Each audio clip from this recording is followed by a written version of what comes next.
안녕하세요. 77세 된 박현우입니다. 저는 35년간 택시를 몰았습니다.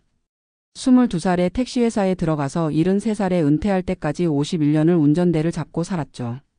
많은 분들이 택시기사 하면 그냥 운전만 하는 단순한 일이라고 생각하시는데 그게 아니에요. 새벽 4시에 일어나서 밤 10시까지 하루 18시간씩 운전대를 잡고 있으면 정말 다양한 사람들을 만나게 됩니다. 출산하러 가는 임산부, 응급실에 실려가야 하는 환자, 첫 출근하는 새내기 직장인, 마지막 면접을 보러 가는 취업준비생까지. 매일매일이 새로운 사연이었어요. 그 시절 저희는 정말 가난했습니다. 1970년대 초반 제가 처음 택시를 몰기 시작할 때 한 달 벌이가 8만 원 정도였어요. 그 돈으로 가족 넷이 살아야 했으니까 정말 빠듯했죠. 아내는 집에서 반찬 가게를 차려서 조금이라도 보태려고 했고 저는 새벽부터 밤까지 쉴 틈 없이 손님을 태웠습니다. 그래도 꿈이 있었어요. 우리 딸만큼은 가난에서 벗어나게 해주자. 좋은 교육을 받게 해서 떳떳하게 살 수 있게 해주자. 그게 저와 아내의 유일한 바람이었습니다. 딸 지영이가 초등학교에 들어갈 때부터 저는 더 열심히 일했어요. 1980년대 들어서면서 개인 택시 면허를 따게 되었거든요.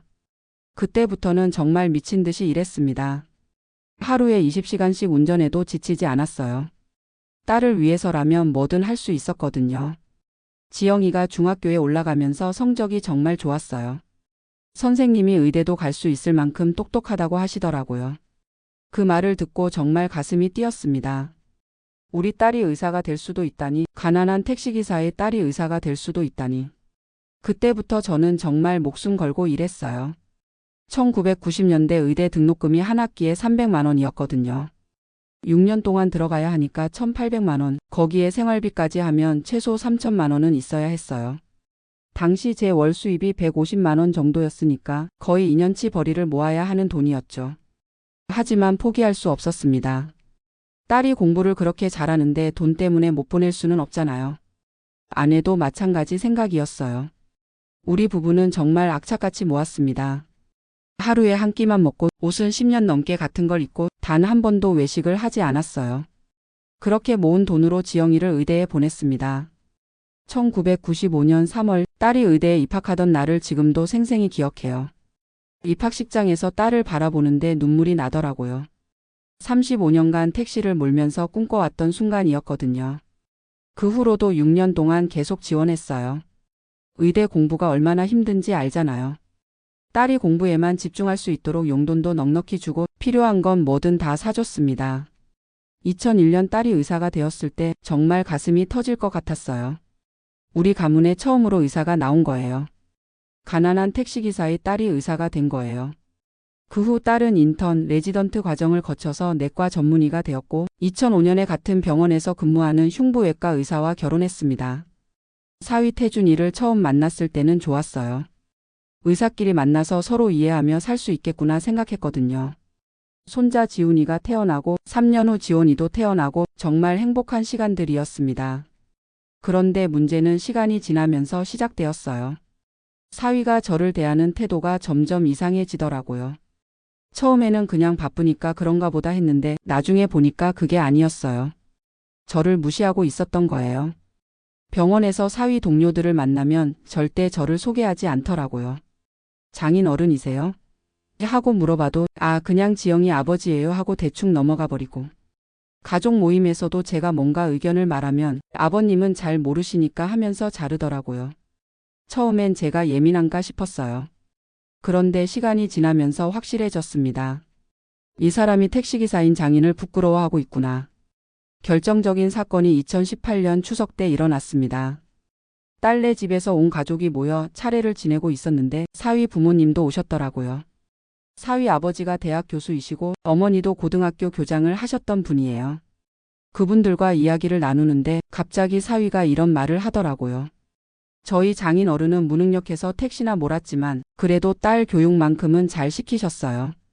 그 순간 제가 뭘 잘못 들은 건가 싶었어요. 무능력해서 택시나 몰았다고? 35년간 정직하게 일해서 딸을 의사로 만든 아버지한테 무능력해서 택시나 몰았다고? 순간 머리가 하얘지더라고요. 손이 떨리고 가슴이 답답해서 숨을 쉴 수가 없었어요. 딸이 당황해서 여보 무슨 말이야 하고 사위를 말렸지만 사위는 별로 잘못했다는 기색이 없더라고요. 그날 집에 돌아와서 며칠 동안 잠을 못 잤어요. 35년간 택시를 몰면서 이런 모욕을 받은 적이 없었거든요. 오히려 승객들은 저를 고마워했어요. 기사님 덕분에 안전하게 갔습니다. 기사님 정말 친절하시네요. 기사님 같은 분이 있어서 택시 타기가 안심돼요. 이런 말들을 수없이 들었는데 정작 제가 35년간 뒷바라지한 사위한테서는 무능력해서 택시나 몰았다는 말을 듣다니 정말 허탈했어요. 그 후로 가족 모임이 있어도 자꾸 빠지게 되더라고요. 사위 얼굴을 보면 그날 일이 생각나서 화가 나니까요. 그런데 더 충격적인 일이 있었어요. 2019년 어느 날 딸이 와서 하는 말이 손자 지훈이가 친구들한테 이런 말을 했다는 거예요. 우리 외할아버지는 택시기사라서 부끄러워. 다른 친구들 할아버지는 다 회사 다니셨는데. 그 말을 듣는 순간 정말 가슴이 무너지는 것 같았어요. 19살짜리 손자가 그 손자를 위해서 평생을 바쳐온 외할아버지를 부끄러워한다고? 그날 밤 정말 많은 생각을 했어요. 내가 뭘 잘못했나? 35년간 정직하게 일한 게 잘못인가? 딸을 의사로 만든 게 잘못인가? 아니다. 잘못한 건 내가 아니야. 그때 문득 생각이 났어요. 35년간 택시를 몰면서 받았던 감사 편지들. 응급실에 실려간 할머니 가족이 보내온 편지, 분실물을 찾아다 드렸던 대학생이 보낸 선물, 새벽에 출산하러 가는 산모를 안전하게 모셔다 드렸다고 고마워했던 남편의 편지. 이런 편지들이 박스에 가득 들어 있었어요. 그뿐만 아니라 시에서 주는 모범기사 표창장도 5번이나 받았고 택시회사에서 주는 친절기사상도 10번도 넘게 받았어요. 무사고 운전 30년 표창장도 있고 교통안전협회에서 주는 감사패도 있었고요. 이 모든 게 35년간 제가 쌓아온 자산이었어요. 무능력한 사람이 이런 걸 받을 수 있나요? 그때 결심했어요. 이제 더 이상 참지 않겠다. 내가 어떤 사람인지 똑똑히 보여주겠다. 2020년 설날이었어요. 온 가족이 모인 자리에서 제가 준비한 박스를 꺼냈어요. 여러분께 보여드릴 게 있습니다. 35년간 모아온 감사편지와 표창장들을 하나하나 꺼내놨어요. 1985년 여름 새벽 3시에 응급실에 실려가야 하는 할머니를 모셔다 드렸는데 병원에서 수술을 받고 살아나셨다며 보내온 편지. 1992년 겨울 눈길에서 미끄러져 사고 날 뻔한 순간 안전하게 운전해서 무사히 도착했다며 고마워했던 회사원의 편지. 1998년 봄 택시에 지갑을 두고 내린 대학생을 찾아가서 돌려줬더니 그 안에 등록금이 들어 있었다며 울면서 고마워했던 일. 2003년 가을 출산 예정일보다 일찍 진통이 시작된 산모를 병원까지 안전하게 모셔다 드렸더니 나중에 아기 사진을 보내오면서 고마워했던 일. 2010년 여름 폭우가 쏟아지는 날 병원에 가야 하는 환자를 모셔다 드렸는데 다른 택시들은 다 거절했는데 저만 태워줬다며 감사해했던 일. 이런 편지와 사연이 박스에 가득 들어 있었어요. 총 1237통의 감사편지, 47개의 표창장과 감사패, 30년 무사고 운전 기록. 이게 35년간 제가 쌓아온 자산이었어요. 편지 한 통 한 통을 읽어주는데 가족들이 점점 조용해지더라고요. 특히 사위 얼굴이 새파랗게 질리는 게 보였어요. 마지막에 제가 이렇게 말했어요. 35년간 1237명의 승객이 저에게 고마워했습니다. 47번이나 표창을 받았습니다. 30년간 단 한 번도 사고를 내지 않았습니다. 이게 무능력한 사람이 할 수 있는 일인가요? 저는 그저 택시기사였습니다. 하지만 제가 하는 일에 자부심을 가지고 살았어요. 매일 새벽부터 밤까지 정직하게 일했고 그 돈으로 딸을 의사로 만들었습니다. 만약 제가 무능력해서 택시를 몰았다면 무능력한 아버지가 키운 딸도 무능력하지 않을까요? 무능력한 외할아버지의 손자들도 무능력하지 않을까요? 그러고 나서 사위를 똑바로 쳐다보며 말했어요. 앞으로는 무능력한 장인이라고 생각하지 마시고 그냥 모르는 사람이라고 생각하세요. 저도 그렇게 하겠습니다. 그날 사위가 울면서 사과를 하려고 했어요. 장인 어른, 제가 잘못했습니다. 정말 죄송합니다. 하지만 저는 받아주지 않았어요. 사과는 필요 없습니다. 이미 늦었어요. 저는 이제 77살입니다. 남은 시간을 이런 일로 낭비하고 싶지 않아요. 손자들도 그제서야 무릎을 꿇고 사과했어요. 외할아버지, 제가 잘못 생각했어요. 정말 죄송해요. 하지만 이미 마음의 문은 닫혔어요. 그 후로 4년이 지났습니다. 사위는 지금도 명절 때마다 찾아와서 사과를 하려고 해요. 딸은 중간에서 힘들어하고 손자들은 외할아버지를 그리워하면서도 어떻게 할 줄 모르고 있어요. 하지만 저는 그때 한 말을 지키고 있습니다. 더 이상 그들과 가족이라고 생각하지 않아요. 대신 새로운 일을 시작했어요. 2021년부터 교통안전교육원에서 택시기사들을 가르치고 있어요. 35년간의 경험을 바탕으로 안전운전 교육을 하는 거죠. 새로 택시를 시작하는 젊은 기사들에게 어떻게 하면 안전하게 운전할 수 있는지, 어떻게 하면 승객들에게 좋은 인상을 줄 수 있는지 가르쳐주고 있어요. 처음에는 77살 할아버지가 뭘 가르쳐 주겠어 하면서 시큰둥해했던 젊은이들도 제 이야기를 들으면 태도가 바뀌어요. 와, 선생님 정말 대단하세요. 저도 선생님처럼 되고 싶어요. 이런 말을 들으면 가슴이 뿌듯해요. 지금 제가 가르치는 기사들이 100명이 넘어요. 그 중에 이미 모범 기사상을 받은 제자들도 10명이나 돼요. 이게 진짜 보람이에요. 제 경험과 노하우가 다음 세대에게 전해지는 거죠. 요즘은 예전 승객들과도 다시 연락이 닿았어요. 1990년대에 제 택시를 타고 병원에 갔던 할머니의 아들이 연락을 줬어요. 어머니가 돌아가시기 전에 그때 그 친절한 기사님께 인사드리고 싶다고 하셨다면서 제 연락처를 수소문해서 찾아냈다는 거예요. 2000년대에 출산하러 갈 때 제 택시를 탔던 분은 그때 태어난 아이가 이제 대학생이 되었다면서 사진을 보내왔어요. 이런 연락들을 받을 때마다 정말 행복해요. 35년 전에 제가 한 일들이 아직도 누군가의 기억 속에 남아있다는 게 신기하고 고마워요. 지금 제 하루 일과는 이래요. 새벽 5시에 일어나서 1시간 동안 동네를 산책해요. 오전에는 교육원에 가서 강의를 하거나 강의 준비를 해요. 점심은 예전 동료들이나 제자들과 함께 먹고 오후에는 복지관에서 바둑을 두거나 도서관에서 책을 봐요. 저녁에는 집에서 혼자 식사를 하고 예전 승객들이 보내준 편지를 다시 읽어봐요. 외롭지 않느냐고요? 외롭긴 해요. 특히 아내가 3년 전에 세상을 떠나고 나서는 더 외로워졌어요. 하지만 억지로 가족 행세를 하면서 무시당하는 것보다는 훨씬 나아요. 진짜 가족이라면 서로를 있는 그대로 인정하고 존중해야 하는 거 아닌가요? 직업으로 사람을 판단하고 학력으로 사람의 가치를 매기고 그런 식으로 대하는 건 가족이 아니에요.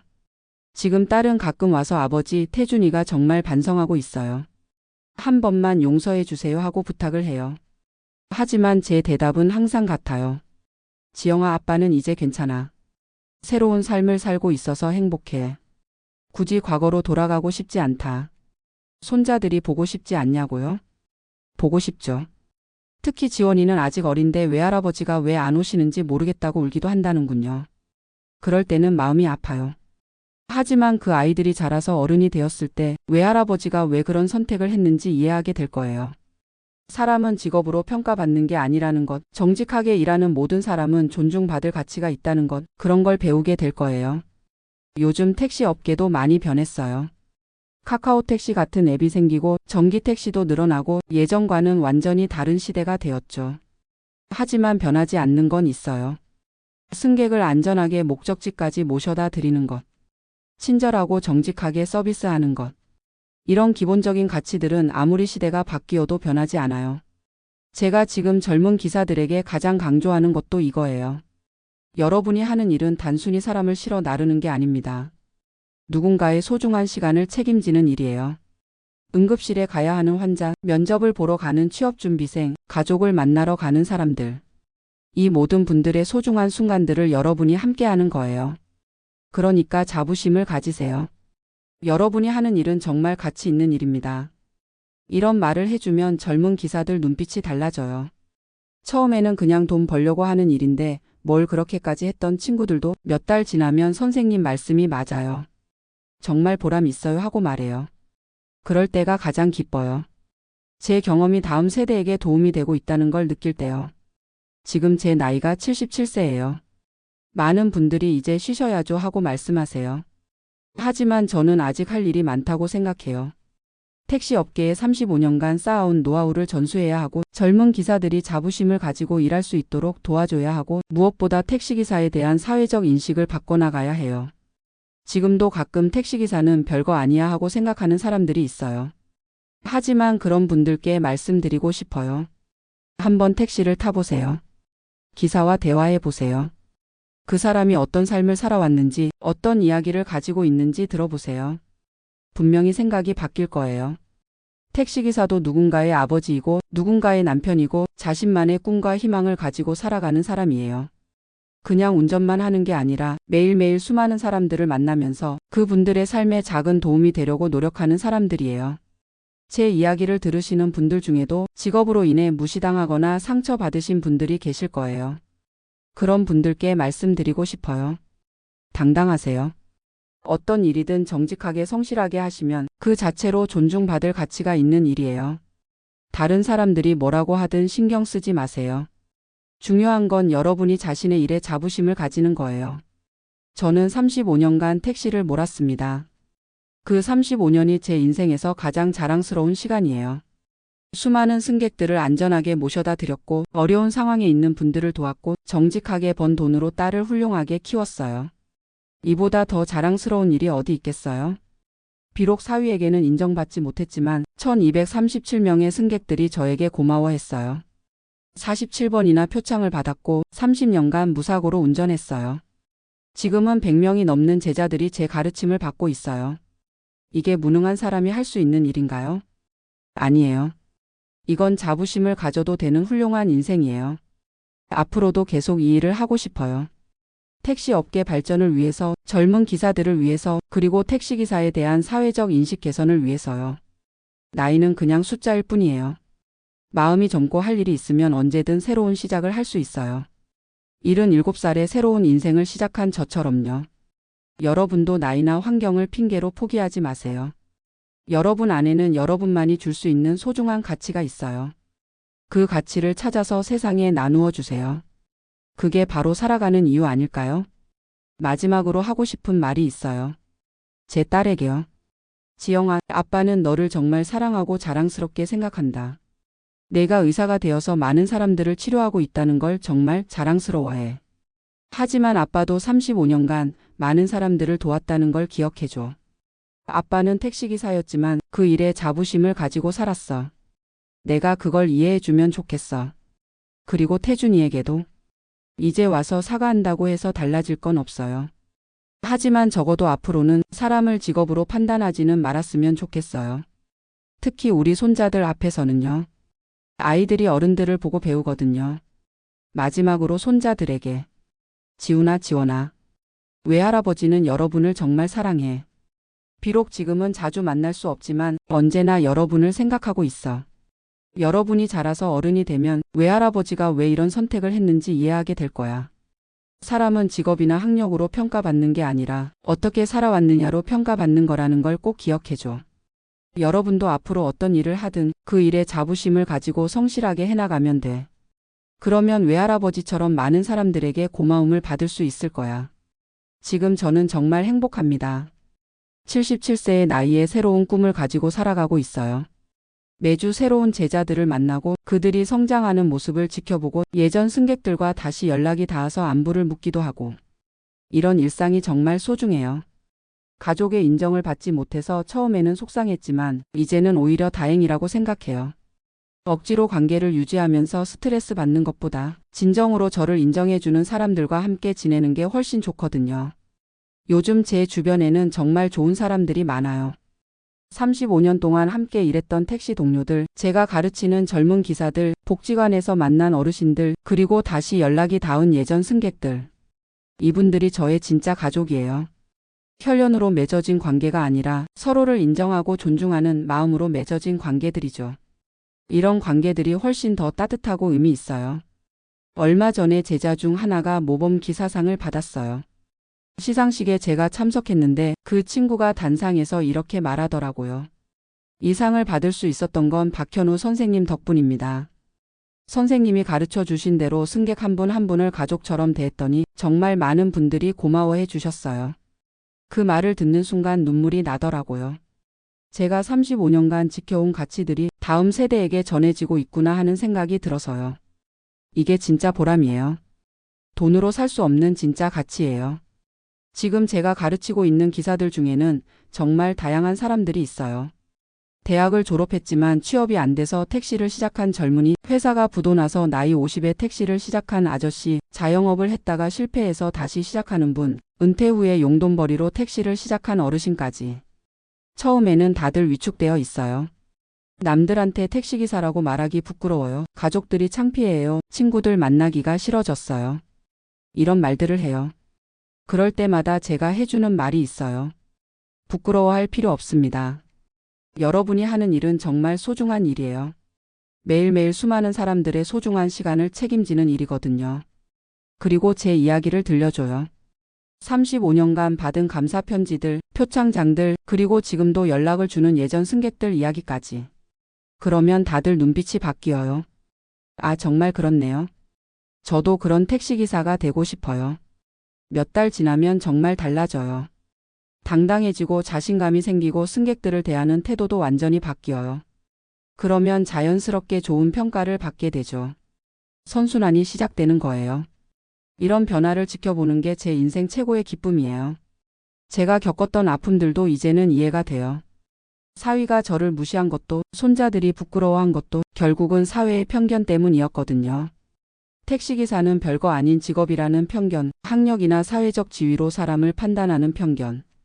이런 편견들이 얼마나 잘못된 건지 저는 35년간의 경험으로 증명했어요. 그리고 지금은 그 편견을 바꿔나가는 일을 하고 있고요. 물론 쉬운 일은 아니에요. 하루아침에 사회 인식이 바뀌지는 않거든요. 하지만 한 명씩 한 명씩 바꿔나가다 보면 언젠가는 분명히 달라질 거라고 믿어요.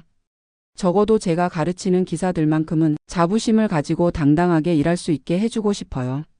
그리고 그들을 통해서 더 많은 사람들이 깨닫게 되기를 바라고요.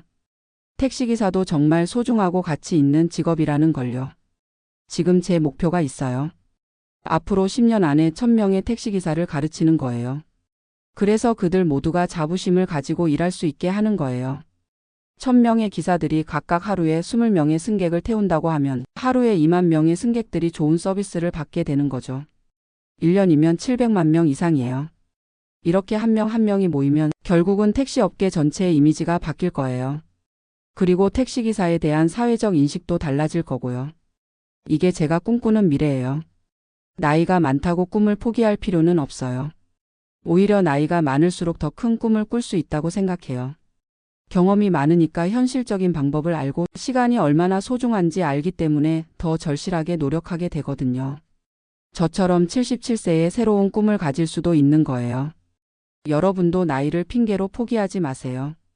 아직 늦지 않았어요. 지금부터 시작해도 충분해요. 중요한 건 시작하는 용기예요. 제가 이 이야기를 하는 이유는 저와 비슷한 상황에 있는 분들에게 용기를 드리고 싶어서예요. 직업 때문에 무시당하고 계신 분들, 가족에게 인정받지 못하고 있는 분들, 자신의 가치를 의심하고 계신 분들. 여러분은 충분히 가치 있는 사람들이에요. 다른 사람들이 뭐라고 하든 상관없어요. 중요한 건 여러분이 어떻게 살아왔는지, 어떤 마음으로 일해왔는지예요. 정직하고 성실하게 살아오셨다면 그것만으로도 충분히 존경받을 가치가 있어요. 당당하세요. 고개를 들고 자부심을 가지세요. 여러분의 인생은 그 누구와 비교할 필요가 없는 그 자체로 소중하고 의미 있는 인생이에요. 그리고 아직 끝나지 않았어요. 앞으로도 얼마든지 새로운 가치를 만들어낼 수 있어요. 저처럼요. 35년간 택시를 몰았던 박현우. 사위에게 무능하다고 무시당했던 박현우. 하지만 지금은 100명이 넘는 제자들을 가르치고 1237명의 승객들에게 고마움을 받았고 47번의 표창을 받은 자랑스러운 박현우예요. 그리고 앞으로 1000명의 택시기사를 가르쳐서 택시업계의 인식을 바꿔나갈 박현우예요. 이게 제 정체성이에요. 나이도 학력도 사회적 지위도 중요하지 않아요. 중요한 건 제가 어떤 삶을 살아왔고 지금 어떤 가치를 만들어가고 있느냐 하는 거예요. 여러분도 마찬가지예요. 여러분만의 고유한 가치가 있어요. 그 가치를 찾아서 세상에 나누어 주세요. 그러면 분명히 인정받을 날이 올 거예요. 저처럼요. 오늘 제 이야기를 들어주셔서 감사합니다. 혹시 택시를 타실 일이 있으시면 기사분과 한번 대화해 보세요. 분명히 재미있는 이야기를 들을 수 있을 거예요. 그리고 기사분께 고마운 마음을 표현해 보세요. 작은 인사 한마디가 그분에게는 큰 힘이 될 거예요. 저도 35년 동안 그런 작은 감사의 말들로 버텨왔거든요. 마지막으로 한 번 더 말씀드리고 싶어요. 어떤 일을 하든 정직하고 성실하게 하시면 그 자체로 존경받을 가치가 있는 일이에요. 남의 시선에 흔들리지 마시고 자신의 길을 당당하게 걸어가세요. 77세의 박현우가 여러분을 응원합니다. 감사합니다.